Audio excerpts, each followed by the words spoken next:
If you want to know the land and its people, sit down for a meal with them.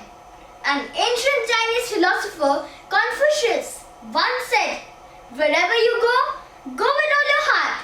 And I add to it, wherever you go with all your heart and your taste buds. Today, I, Rayansh, Pahwa, am going to talk about the gastronomical delights of travel.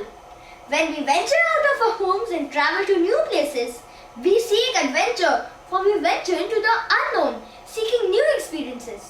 When we travel with an open mind, we gain knowledge and learn about the different customs, language, beliefs, and culture of its people. There's a kaleidoscope of landscapes, of architecture, of clothing and food which are out there for us to experience and explore. Think about sitting in a beautiful piazza in Florence overlooking the Cathedral Duomo and biting into crisp paper-thin pizza with melted mozzarella and luscious tomatoes. The sights and the tastes all mingle and you are in a state of bliss in a foreign land.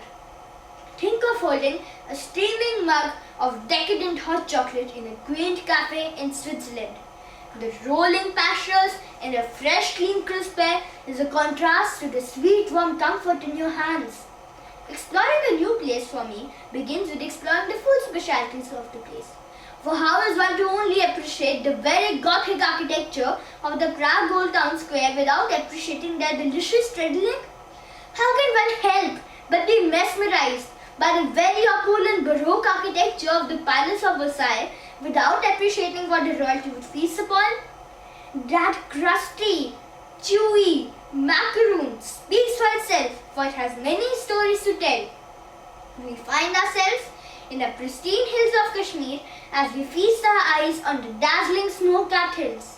We can't help but appreciate the warm cup of saffron tea kava that warms our senses. Your visit to England is not complete without having tasted and experienced the very proper afternoon tea ritual with melt-in-the-mouth finger sandwiches and scones and jam.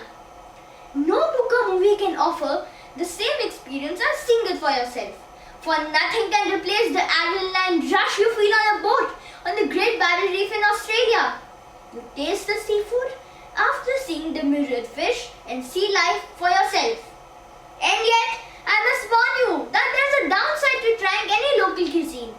You may require a reserve of steel and bravery that one needs on the battlefield, for that very chewy crocodile may not be palatable after all.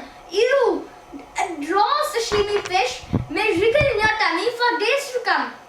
That stinky durian may cause you to bolt away as fast as lightning just to get away from that smell. Having said that, I still urge you all to give in to that wanderlust, to see and discover for yourselves what gastronomical wonders or horrors in a few cases are out there. Indulge wholeheartedly in the endlessly changing horizon, in the tastes and smells as you go on in your journey. Bon voyage, sayonara, goodbye.